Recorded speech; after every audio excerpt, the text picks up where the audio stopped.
तो हेलो भाई लोग, कैसे आप सभी लोग। उम्मीद करता हूँ कि आप सभी लोग बढ़िया हो गए। तो भाई लोग, एपिसोड की स्टार्टिंग में हम देखते हैं जो ग्लो मॉन्स्टर होता है वो कुछ देख के थोड़ा हैरान हो जाता है। वो अपने सामने एक फेरी को देखता है और उसको देख के वो बोल रही थी कि इसके तो 6 विंग है, मतलब 6 पर है। और फिर उसको देख के उसे समझ आता है ये और कोई नहीं बल्कि the great spirit of wind वी है। और वो जो मॉन्स्टर होता है वो ग्रेट स्पिरिट को उसके नाम से बुला रहा होता है। और ये सुन के जो ग्रेट स्पिरिट होती है वो बोल रही थी कि क्या तूने मेरे को ग्रेट स्पिरिट ऑफ वी कहा, क्या हम दोनों इतने क्लोज है, मतलब क्या हम दोनों फ्रेंड है कि तू मेरे को कैजुअली ऐसे बुला रहा है। ऐसा लगता है कि तू अपनी औकात को भूल चुका है। और फिर यही बोल के वो मॉन्स्टर के ऊपर अटैक कर देती है और उसका जो एक हाथ होता है वो उड़ा देती है और बोल रहे थे कि भाई क्या तुझे किसी ने ये नहीं सिखाया कि आखिरकार किसी को रिस्पेक्ट कैसे देते हैं। और वहीं पर वो जो मॉन्स्टर होता है वो मन में सोच रहा होता है कि वेल जो ग्रेट स्पिरिट ऑफ वी है वो 4 स्पिरिट्स में से सबसे ज्यादा सेल्फिश मानी जाती है, लेकिन आखिरकार यहाँ पर क्यों है। फिर जो मॉन्स्टर होता है वो बोल रहा था कि वेल ग्रेट स्पिरिट मुझे माफ कर दीजिए, मैंने अभी आपके सामने रूड होकर बात किया था, लेकिन मेरे को एक चीज समझ में नहीं आ रहा, जो ग्रेट स्पिरिट होते हैं वो कभी भी इकोसिस्टम के अंदर इंटरफेयर नहीं करते। तो ग्रेट स्पिरिट आज आप यहाँ पर क्यों आए और हैं? फिर हमें बताया जा रहा होता है कि वेल नेचर को मेंटेन करने के लिए, इस वर्ल्ड को स्टेबल बनाने के लिए यहाँ पर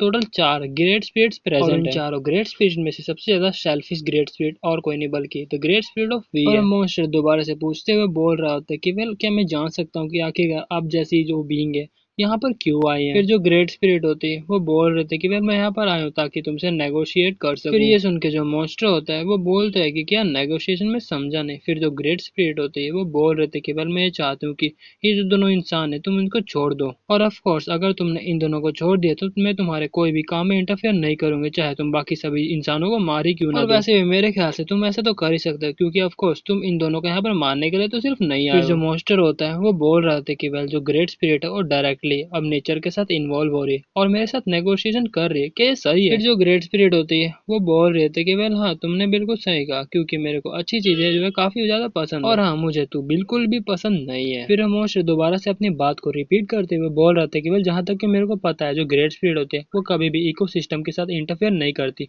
तो आप यहाँ पर क्यों आई हैं। फिर ये सुन के जो ग्रेट स्पिरिट होती है वो बोल रही थी कि क्या तुमने ये ऐसा कहाँ से सुन लिया, क्या तुम्हें ग्रेट स्पिरिट हो कि तुम्हें मेरे से ज्यादा पता और हाँ अपना जो डिसीजन है वो जल्दी जल्दी पूरा कर, क्योंकि मेरे को भी कहीं जाना है और या फिर तुझे मेरे हाथों से मानना है या फिर मेरे साथ नेगोशिएशन करना है। और वहीं पर जो मॉन्स्टर होता है मन में सोच रहा था कि क्या ये मेरे को ऑफर दे रही है या फिर धमकी दे रही है। जो मॉन्स्टर होता है मन में सोच रहा था कि वेल मैं यहाँ पर ग्रेट स्पिरिट से फाइट करने के लिए तो नहीं आया था। और फिर मॉन्स्टर रिकी की तरफ देखते हुए मन में बोल रहे थे कि वेल अगर इस इंसान के पास ऐसी पावर है कि ये ग्रेट स्पिरिट को बुला सकता है तो इसका मतलब ये है कि फ्यूचर में और ज्यादा पावरफुल हो जाएगा और फिर हमारे जो प्लान है उसके अंदर इंटरफेयर करेगा। तो मेरे ख्याल से सबसे पहले मेरे को यहीं पे आज इसको मारना पड़ेगा। और फिर जो ग्रेट स्पिरिट होती है वो भी समझ जाती है कि जो मॉन्स्टर है वो रिकी की तरफ अटैक करने वाला, और फिर उसको देख के बोल रही थी कि वेल ऐसा लगता है कि तू ऐसे सुनने वाला नहीं है मेरी बात। और फिर ये बोल के अपना हल्का से एक अटैक कर देती है जिसके कारण वो जो मॉन्स्टर होता है वो पूरा आधा आधा हो चुका होता है, लेकिन वो मरता नहीं है। ग्रेट स्पिरिट होती है वो बोल रही थी कि वेल क्या तुझे नेगोशिएशन करना आता भी है, अगर तुझे नहीं करना आता तो ठीक है अब पनिशमेंट ले। और फिर हम देखते हैं दोबारा से उस मॉन्स्टर की तरफ अटैक कर देती है और बोल रही थी कि वेल मैं तुझे एक दो बार नहीं बल्कि 4 बार मारने वाली हूँ। और फिर हम देखते हैं वहां पर काफी बड़ा धमाका होता है और उसको देख के फिर जो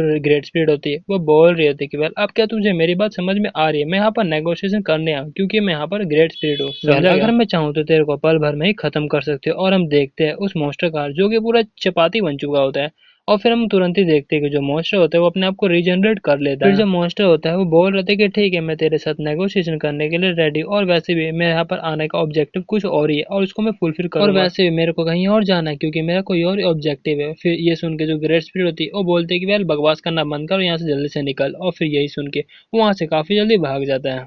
फिर जो ग्रेट स्पिरिट होती है वो बोल रहे थे कि वेल क्या सच में वो दोबारा से टाइम आ गया जब जो मॉन्स्टर है दोबारा से अपना चाल चलने लगे। लेकिन तभी हम देखते हैं जो ग्रेट स्पिरिट होती है वो रिकी से जाकर चिपक जाती है और बोल रही थी कि वेल रिकी मैं तेरे को कितना ज्यादा मिस किया और अभी तक तो उठा क्यों नहीं, जल्दी से उठ जा। और फिर रिकी को ऐसे ही मारने लगती है और बोल रही होती है कि क्या तुझे मेरी आवाज भी सुनाई दे रही है। चलो कोई बात नहीं, मुझे ये जानकर काफी खुशी है कि तू बिल्कुल ठीक है। वेल और जहाँ तक ये बात है गारो भी मतलब वही शो टीचर, आखिर तुमने मेरे पावर को इस्तेमाल अभी भी नहीं किया। फिर अपना सीन शिफ्ट होता है कहीं और पे जहाँ पर वो जो मॉन्स्टर होता है वो लेवल 4 का वो अपने ऑरा को रिलीज कर रहा होता है और वो काफी ज्यादा गुस्से में होता है और मन में बोल रहे थे कि वेल सच में कितना ज्यादा ह्यूमिलेटिंग सीन था वो। चलो कोई बात नहीं। और वैसे भी मैं यहाँ पर और ज़्यादा अपना टाइम जो वेस्ट नहीं कर सकता, क्योंकि मेरे को जितना जल्दी हो सके अपने काम को पूरा करना है। और फिर अपने सामने जेड और नूना को देखता है और उनको देख के बोल रहा था कि चलो यहाँ पे जितने भी सीडलिंग्स हैं, मतलब बच्चे हैं, उन सबको खत्म करते हैं। और उनको मारने के बाद मेरे को सच में काफी ज्यादा रिफ्रेशमेंट फील होगा। और वैसे भी तुम सब में से अब कोई भी यहाँ पर जिंदा बच के नहीं जाने लेकिन वाला है। फिर तभी हम देखते हैं उस मोस्टर के पीछे ग्रीन कलर का जो लाइट है वो चमकने लगता है, और उसको देख के जो मोस्टर होता है वो भी थोड़ा कंफ्यूज होता है और देखने लगता है कि आखिर कहाँ से वो लाइट जो है वो आ रहा है। और फिर हम देखते हैं वहाँ पर और कोई नहीं बल्कि अपना हीरो ही आया होता है, और वहाँ पे अपना हीरो आकर बोल रहा था कि मैं दोबारा से अपने पावर को यूज करने के लिए हेजिटेट कर रहा था, जबकि जो नून है उसकी जो जान है वो खतरे में,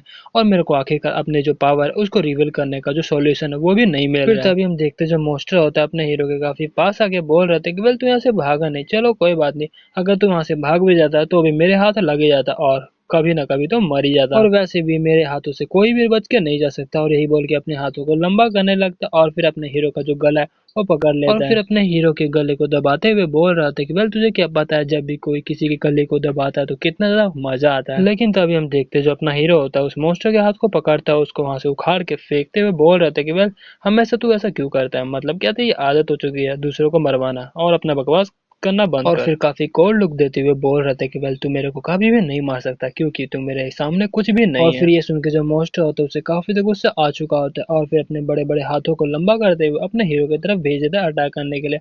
और वहीं पे जो अपना हीरो होता है वो सोच रहा था कि कैसे जो नून है उसने अपने गले के ऊपर स्वॉर्ड रख लिया था और अपने गले पे अटैक कर दिया था, और वो भी इस मोस्टर आज के बाद से मैं कभी भी अपने पावर को इस्तेमाल करने के लिए हेजिटेट नहीं करूंगा। और फिर यही बोल के अपने हाथों में एनर्जी को गैदर करने लगता है, और फिर अपना जो पंच है वो मार देता है, और उसके कारण वहाँ की जितनी भी जमीन होती है वो बंजर बन जाती है। वेल गाइस, देख ही सकते हो कितना ज्यादा बड़ा इम्पैक्ट हुआ है, और उसी के साथ उस मोस्टर का राम नाम सत्य हो जाता है।